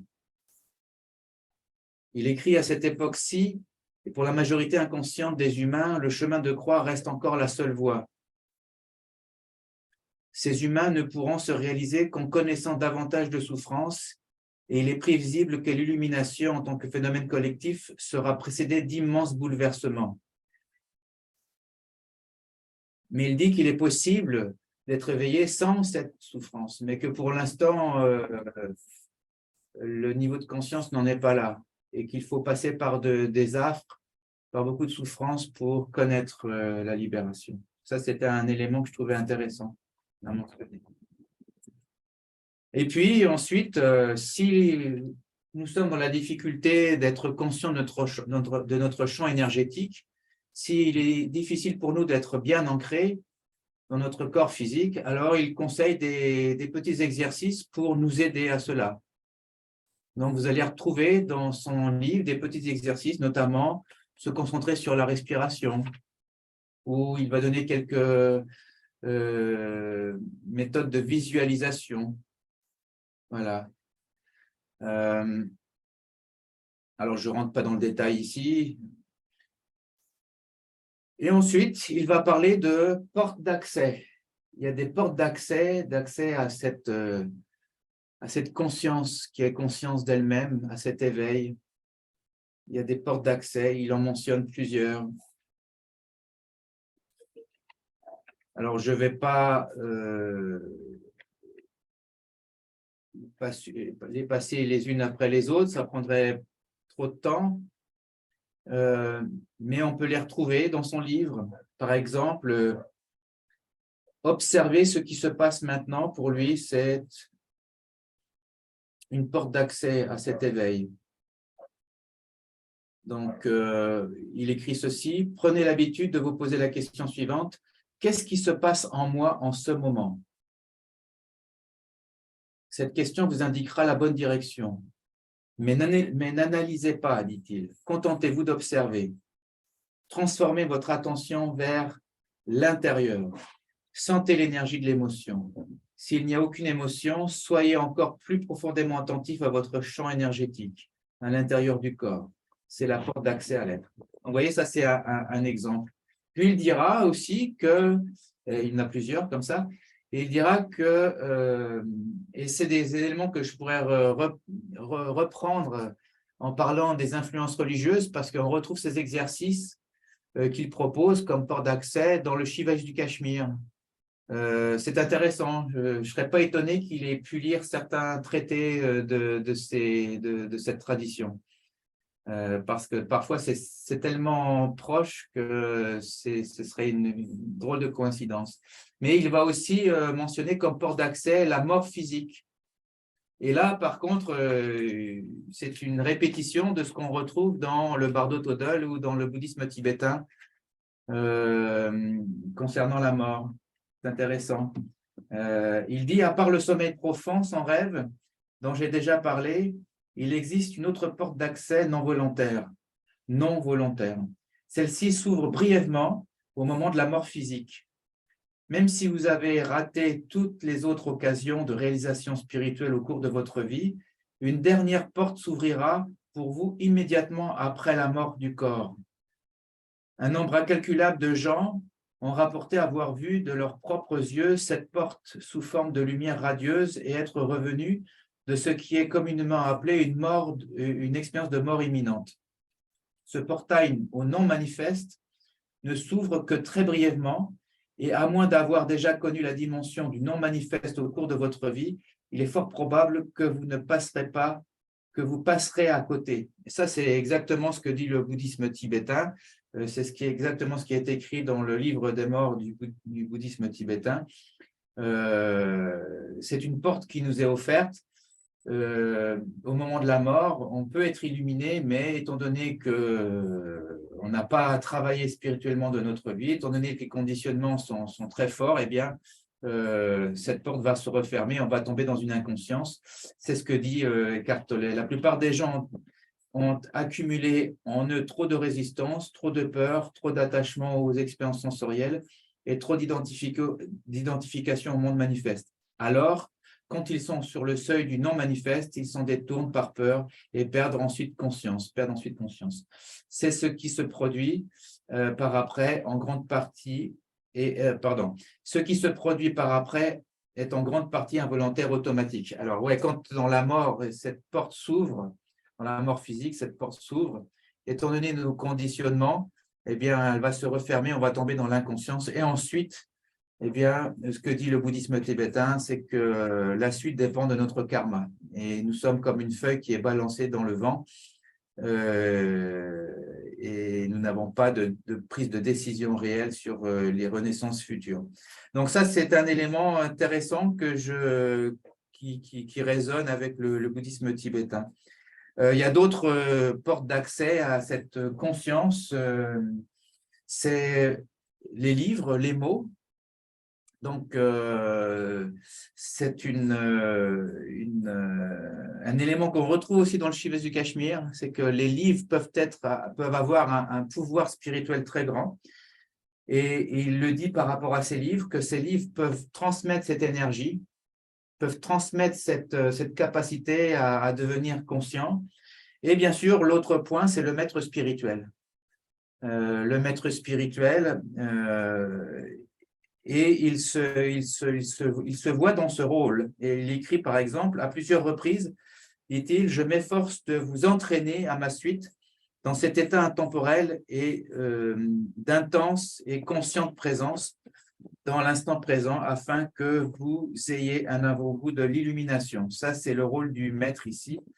Il dit, « Vous seul pouvez le faire, personne ne peut y arriver à votre place. Mais si vous avez la chance de trouver quelqu'un d'intensément conscient, si vous pouvez vous joindre à cette personne dans l'état de présence, cela pourra accélérer les choses. Ainsi, votre propre lumière s'intensifiera rapidement. Lorsqu'une bûche qui commence à peine à brûler est placée juste à côté d'une autre qui flambe ardemment et qu'au bout d'un certain temps, ils sont séparés, la première chauffera avec beaucoup plus d'ardeur qu'au début. Et après tout, il s'agit du même feu. Jouer le rôle du feu, c'est l'une des fonctions du maître spirituel. Donc, c'est ce qu'on retrouve chez Eckhart Tolle, et c'est l'effet qu'il est censé avoir auprès des gens. C'est l'effet qu'il est censé avoir. C'est pourquoi son enseignement, ce n'est pas simplement un ensemble de mots, un ensemble d'éléments systématiques, c'est aussi une présence. Et sa présence est censée nous éveiller finalement à la vérité de ces mots. Voilà. Alors, je vais arrêter ici. Je vois que l'heure passe, qu'il nous reste quelques temps pour des réactions, des commentaires. Vous voyez, le temps passe vite. Il y a beaucoup de choses à dire. Le troisième point, je n'aurai pas le temps de l'aborder, qui sont les signes de l'éveil et les effets secondaires, mais je réserverai ça pour une prochaine conférence si ça vous intéresse. Voilà. Merci. Ok, il y a quelques messages apparemment, donc je te les lis, hein, il y en a deux. Bonjour Fabrice, question d'un avocat du diable basé à Ottawa. Dans un monde en crise, la disposition d'être préconisée par Eckhart Tolle, qui s'apparente au fond à la mindfulness ou pleine conscience, peut-elle conduire à un quiétisme négatif, c'est-à-dire une passivité stérile, autosatisfaite, un manque d'ambition, d'engagement courageux? Oui, non, mais c'est la grande question qui se pose dans le cas de tous ces auteurs, qu'il s'agisse d'Eckhart Tolle ou qu'il s'agisse de Mooji, pour ceux qui connaissent Mooji, ou qu'il s'agisse de grands auteurs mystiques comme Madame Guyon, que j'aime beaucoup et dont j'aimerais dire quelque chose lors de ce séminaire à l'Arche au mois de juin en France, dans le sud de la France. Dès lors qu'on touche à ces enseignements qui sont directs,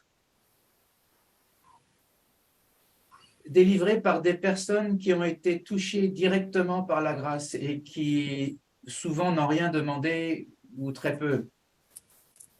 Ces gens-là connaissent déjà cette présence, puisqu'ils sont investis de cette présence qui est au-delà d'eux-mêmes. Quand ces gens vous disent « il n'y a rien à faire », et que vous êtes en présence de ces gens-là et que vous ressentez cette présence, en effet, il n'y a rien à faire. Laissez la présence faire. Mais si cette présence n'est pas ressentie et ne se réduit à une idée ou se réduit à une pratique volontariste de faire un vide ou de prétendre être dans le moment présent à partir précisément d'une technique, effectivement, il y a un grand risque. Et ce risque, c'est de tomber dans une passivité, c'est de tomber dans la création par soi-même d'un espace dans lequel on peut connaître une paix, dans lequel on peut connaître une joie, mais qui est totalement artificielle. Ça a été dénoncé très bien par Liliane Silburn, qui est une des grandes érudites françaises et une grande spécialiste du shivaïsme du Cachemire, et qui était aussi disciple d'un maître soufi, et qui connaissait ce genre de choses en expérience, et qui elle-même transmettait ce genre d'expérience.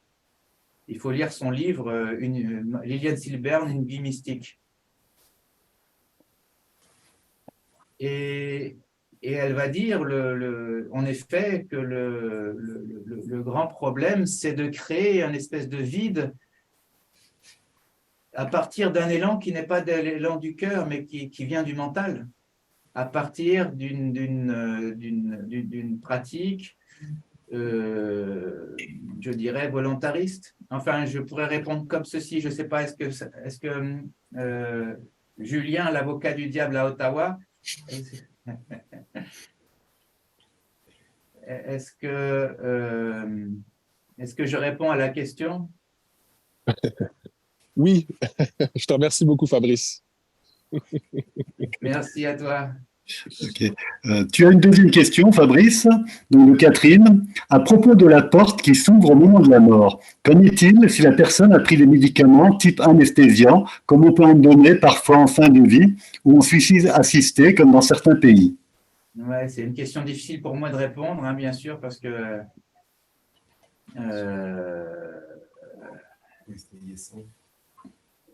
là, je dois me référer à ce que je connais un petit peu du bouddhisme tibétain, et voilà, donc ce que je dirais, c'est que ce que j'en comprends, et donc c'est tout à fait relatif, et là je n'ai pas la science infuse, bien entendu, mais ce que je comprends du bouddhisme tibétain sur ce sujet, et j'ai fait ma maîtrise sur cette question-là, donc j'ai beaucoup lu sur ce rapport à la mort et à ce qui suit la mort. Mais ce que j'en comprends, c'est que quel que soit l'état dans lequel on est, quelles que soient les substances qu'on aura pu prendre, quel que soit l'état de conscience dans lequel on est, le processus de mort va avoir lieu et va se terminer, la mort physique va se terminer par l'apparition de la claire lumière dans le bouddhisme tibétain. L'idée d'une claire lumière qu'on appelle la claire lumière mère, c'est-à-dire qui est involontaire. Elle va se produire chez tout le monde. Alors que la claire lumière fille, c'est la claire lumière que le yogi peut connaître lors de ses exercices. et qui correspond, au fond, c'est les deux mêmes claires-lumière, sauf que l'une est imposée alors que l'autre en devient conscience par un travail spirituel. Donc le processus de la mort se termine avec cette claire-lumière qui est au fond synonyme d'éveil, d'illumination. Donc, quelles que soient les substances qu'on aura pu prendre, quel que soit son degré d'inconscience, on va vivre ça. La différence, c'est au moment de vivre cela, et ce sera la mort réelle, il n'y aura pas de retour possible à ce moment-là, tout va dépendre de l'état de cette conscience que nous sommes fondamentalement. Est-ce que cette conscience est dégagée des conditionnements ou pas? Est-ce que le karma est aboli ou pas à ce moment-là?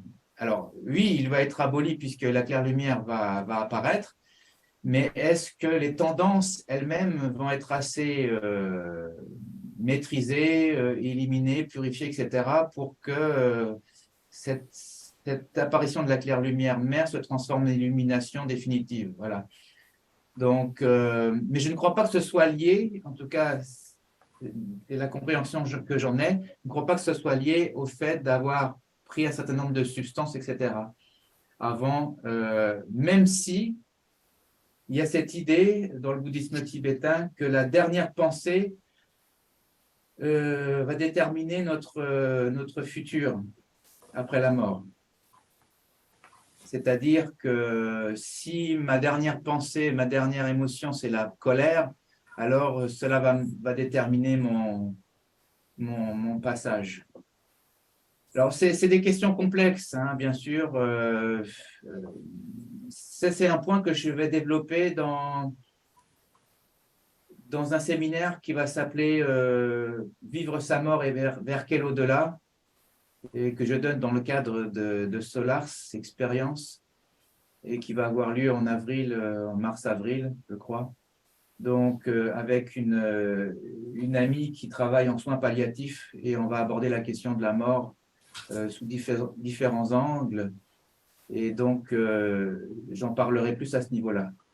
Mais voilà ce que je pourrais dire pour l'instant. Okay. Merci. On va peut-être. Il y a encore une question. Il y avait une dame aussi qui avait réagi, qu'il faudrait laisser parler. On va peut-être s'arrêter sur ces deux parce que là, on se rapproche quand même pas mal de la fin. Donc, il y avait une question aussi donc d'Hervé. Comment voyez-vous le lien entre la question du temps psy avec l'environnement du manifesto évoqué par Jésus quand il parle du monde, pas entre parenthèses, pas du monde, mais dans le monde et libéré du mal? Et en général, le lien entre l'enseignement de Descartes et le message du Christ par rapport au récit évangélique. Voilà. Brièvement, d'après ce que j'ai lu, Jésus est la personne qui revient le plus chez Eckhart Tolle. Donc, il s'y réfère énormément. Et ensuite, il se réfère beaucoup au Bouddha, mais davantage au Christ. Donc, il se situe dans une démarche d'une certaine façon chrétienne, mais je dirais d'une certaine façon, puisqu'il n'adhère à aucune église en tant que telle. Il ne se réclame d'aucune église et d'aucune théologie particulière. Par contre, il interprète le message de Jésus à la lumière de son expérience. Et donc, son expérience, c'est une expérience qui a trait à l'idée de conscience, d'être conscient. Et il va interpréter finalement les paraboles, les différentes histoires rattachées à la vie de Jésus dans ce contexte-là. Ce qui a du sens, hein, c'est ce qui pour moi fait beaucoup de sens aussi. Et il présente bien entendu Jésus avant tout comme un maître qui conduit ses disciples à cette prise de conscience des choses. Donc c'est ce que je pourrais dire ici. Alors, c'est un Jésus qui est détaché finalement de tout contexte religieux, Il n'adhère à aucune église. Par contre, c'est un Jésus beaucoup plus axé sur cette expérience de l'éveil et qui, à mon avis, est une très bonne façon pour reconnecter avec l'expérience évangélique. Une expérience évangélique qui, comme le nom l'indique, est une expérience avant tout et pas simplement un ensemble de théories, de credos, de dogmes, etc. Donc, les livres de Descartes peuvent être une très bonne manière de renouer un peu avec les évangiles. D'autant que ce qu'on retrouve chez Eckhart Tolle, on le retrouve d'une certaine façon chez beaucoup de mystiques chrétiens. Je ne veux pas ici dire que tout ça est équivalent, que Eckhart Tolle est équivalent à Maître Eckhart ou à Jean de la Croix, mais il y a des résonances qui pour moi sont évidentes et qui sont un très bon signe et qui font que Eckhart Tolle peut être un très bon tremplin pour ressaisir finalement une certaine profondeur dans les évangiles.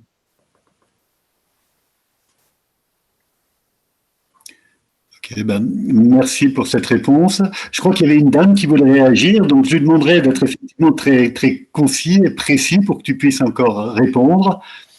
Si nécessaire. Hein.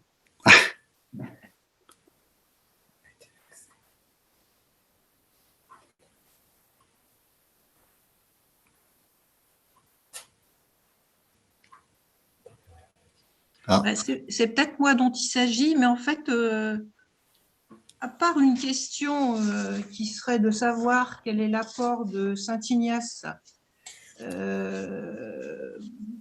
qui pourrait aller dans le sens de Tolle ou pas, parce que j'ai jamais lu les enseignements de Saint Ignace de Loyola.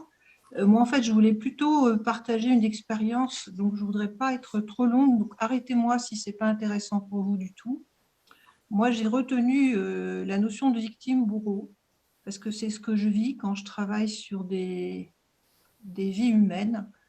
En fait, ce que je constate, c'est qu'il y a une lutte à l'intérieur des êtres, et en même temps, chaque être a le souvenir de l'un en lui-même. Et ça provoque une sorte de scission. C'est-à-dire qu'à la fois l'être fait appel à la justice divine en lui-même et il fait aussi appel à la justice humaine. Et ce que moi j'entends de ma guidance, des grands êtres auxquels je peux me relier, c'est qu'à la fois la justice divine, elle nous échappera parce qu'elle est, comment dire, elle est une sorte de résultante très complexe. Et à la fois, la justice humaine, elle est aléatoire. Aujourd'hui même, nos grands êtres qui sont au-dessus de nous considèrent que la justice humaine est empreinte d'énormément de préjugés.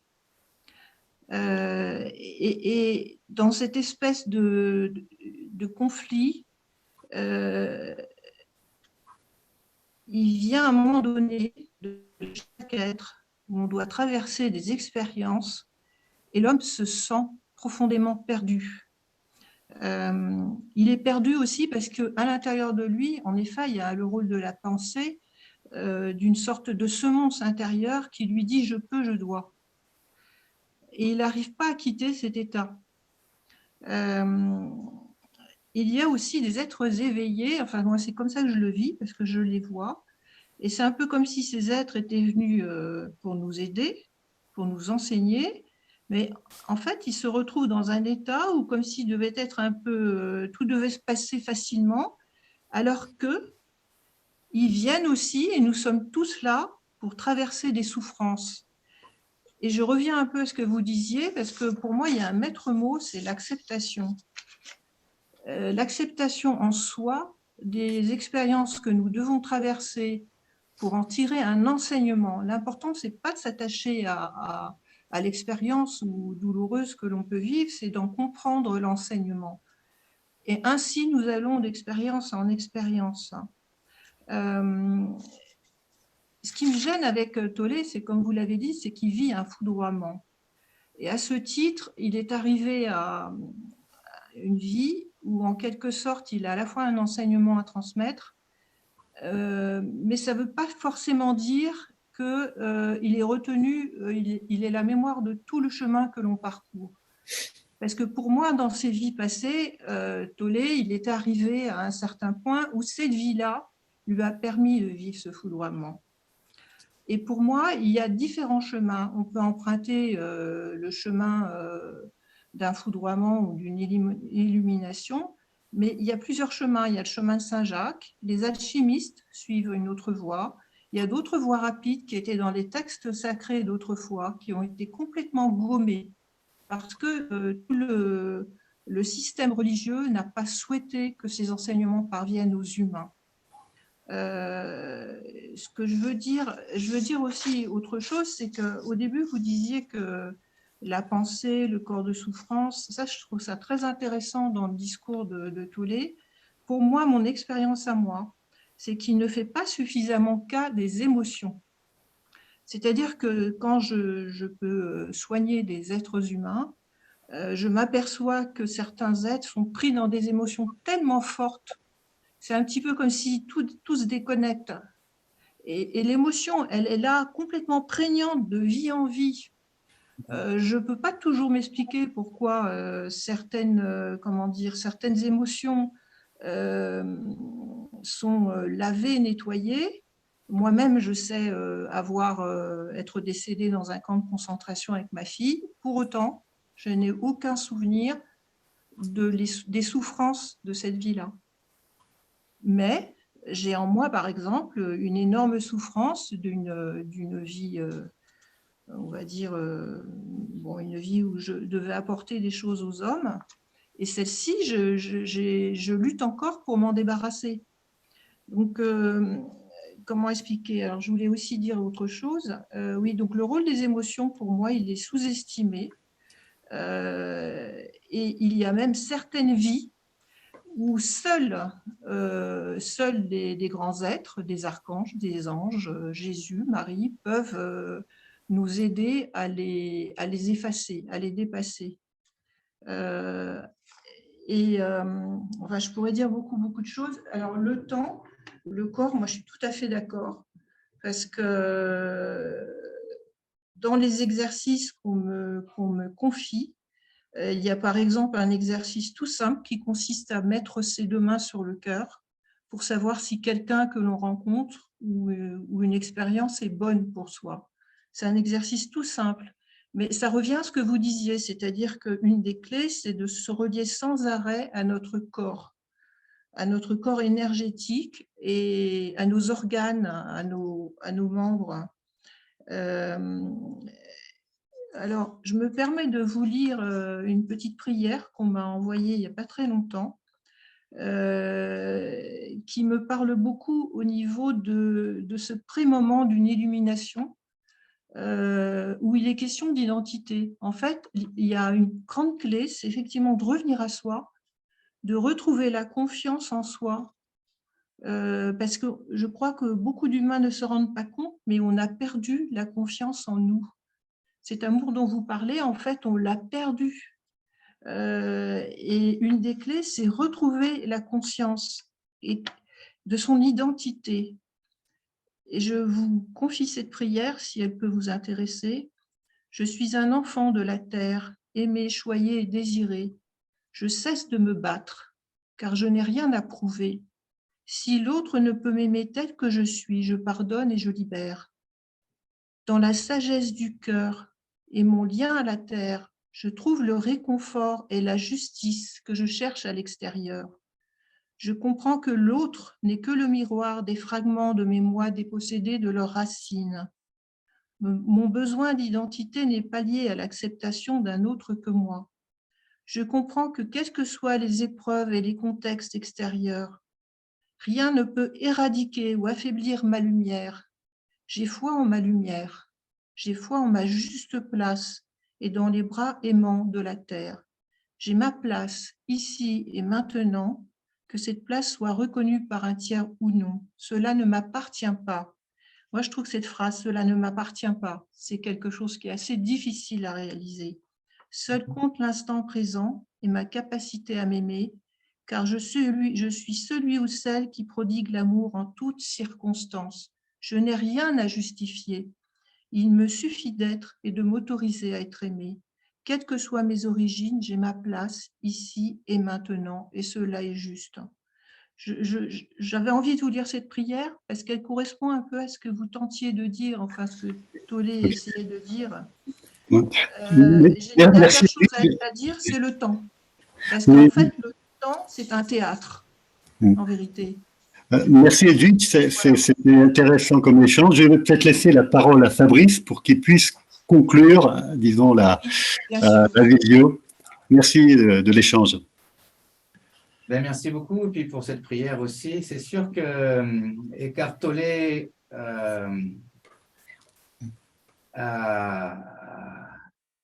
à cette mission qui lui a été demandée sans qu'il l'ait nécessairement voulu, puisque c'est les gens qui sont allés vers lui après avoir connu cette expérience. C'est quelque chose que l'on voit généralement chez les ermites aussi, perdus dans leur montagne ou dans une grotte. C'est comme le miel qui attire les abeilles, ce genre de personnes. Et donc, on va vers elles pour pouvoir, parce qu'on pressent qu'elles ont touché quelque chose d'indicible et d'indestructible. Et naturellement, on veut avoir quelque chose de cela et on pressent que nous pouvons également vivre cela. Et donc, on retrouve ça chez Eckhart Tolle. Après, il y a beaucoup de choses qui peuvent être dites et critiquées par rapport à sa démarche. Mais ça, je voudrais garder ça pour une autre conférence. Son rapport à la popularité, son rapport à l'argent, il y a des choses qu'on retrouve sur Internet qui nous font poser des questions et qui nous posent la question de qu'est-ce qu'un gourou, qu'est-ce qu'un maître spirituel, à quoi on doit s'attendre de ce type de personnes. Donc, je propose d'explorer ce type de questions plus tard et si ça vous intéresse, pourquoi pas faire un deuxième volet. Donc, voilà, en tout cas, personnellement, Eckhart Tolle m'a beaucoup inspiré et puis comme il inspire beaucoup de personnes, c'est une voie directe, encore une fois, je le répète, qui est liée à son expérience, elle-même directe. Et je pense qu'il a beaucoup à nous offrir, comme d'autres ont beaucoup à nous offrir dans le même sens. Mais ce serait l'occasion d'une autre conférence si vous le souhaitez. Donc, je peux conclure là-dessus. Je ne sais pas si, Joël, tu voulais dire quelque chose? Oui, mais en fait, c'est Claire, notre présidente, en fait, qui va parler de la suite du programme, notamment. Hein, donc, je vais lui laisser la parole pour qu'elle puisse parler un petit peu aussi. Voilà. Grand merci encore. Hein, c'était, comme toujours, très éclairant. Merci. C'était ton mot de la fin, Fabrice? Oui, Pas oui. t'interrompre. Oui, ok. Alors, merci à toi. Hein, c'était super. Je vais alors dire à tous que Fabrice vient en France au mois de juin et il sera le 10 et 11 juin à l'Arche de Saint-Antoine, donc en Isère, entre Valence et Grenoble, pour une session qui est intitulée L'oraison de simplicité selon Madame Guillon. Et donc, Fabrice insiste, c'est pas que de la théorie, c'est vraiment vivre une expérience à partir de la méditation notamment. Donc, voilà, ce rendez-vous, les inscriptions sont déjà ouvertes. Il faut aller sur notre site, chemanchanty.fr. Et j'en profite donc pour vous dire que sur ce site, il y a tout notre programme qui est mis à jour régulièrement. Et la prochaine rencontre que nous organisons, c'est en présentiel, également à l'Arche de Saint-Antoine. Ce sera le 25 et 26 février prochain avec André Veil qui va nous faire un enseignement sur les Yoga Sutras de Patanjali qui s'intitule « Le Samadhi n'est jamais deux ». Et là aussi, pratique, expérience, plonger dans cette lecture avec, à sa façon, à lui, qui est un marcheur, un pèlerin, qui est un poète et un enseignant de yoga. Voilà, donc ça, ce sont les prochaines. Et puis, je vous recommande d'aller sur notre site. Je vais l'indiquer, mais bon, vous le connaissez, je pense. chemindechantier.fr. Alors, j'ai mis .fr, bon, j'ai mis une point-virgule, mais c'est un point. J'ai mis le site que Fabrice Blais a créé, Solar Production. Hein, c'est bien ça, Fabrice, où on peut trouver ton programme et ce que tu Oui, fais. voilà, le site est en construction, mais il est disponible sous cette forme-là pour l'instant. Mais je suis en train de le retravailler. Et c'est là où vous pouvez trouver les informations sur le séminaire qui aura lieu au Costa Rica, sur comment faire le pas, l'art de la transition, passer de la confusion à l'autonomie. Donc, c'est un séminaire qui nous permettra aussi de visiter plusieurs endroits de ce pays magnifique, qu'est le Costa Rica. Et il sera agrémenté de méditation, de visites, etc. Alors, ben voilà, ça c'est du 10 au 22 juillet, c'est prévu comme Voilà. ça. Et je vous donne ici le lien spécifique pour ce séminaire sur l'art de la transition. Attendez, je vous le copie et le colle. Voilà. Donc ça aussi, c'est renseigné sur le site des chemins de Chantier. Ben voilà, ce que je vous dis. Et ce séminaire sera suivi d'une retraite de méditation sur la côte pacifique du Costa Rica, et une retraite de méditation de 5-6 jours. Donc là, c'est plutôt intensif, c'est beaucoup moins de séminaires, beaucoup moins d'enseignements, mais beaucoup plus de pratique. D'accord. Donc ça veut dire qu'il est possible, si certaines personnes aimeraient venir au séminaire, peuvent aussi rester pour la retraite de méditation. Ok. Un grand merci à tous, donc Fabrice, pour ce bon petit moment d'échange. Grand merci à tous ceux qui ont participé ce soir, hein, donc, et les échanges qu'on a pu avoir à la fin. Voilà, et je pense à très bientôt. Hein, puisque... Merci à vous tous, merci de votre attention et au plaisir de vous retrouver lors d'une autre conférence au chemin de Chantilly ou en présentiel, pourquoi pas, hein, en France ou au Costa Rica. Alors, à bientôt. Au revoir. Merci Fabrice, merci. Merci à tous.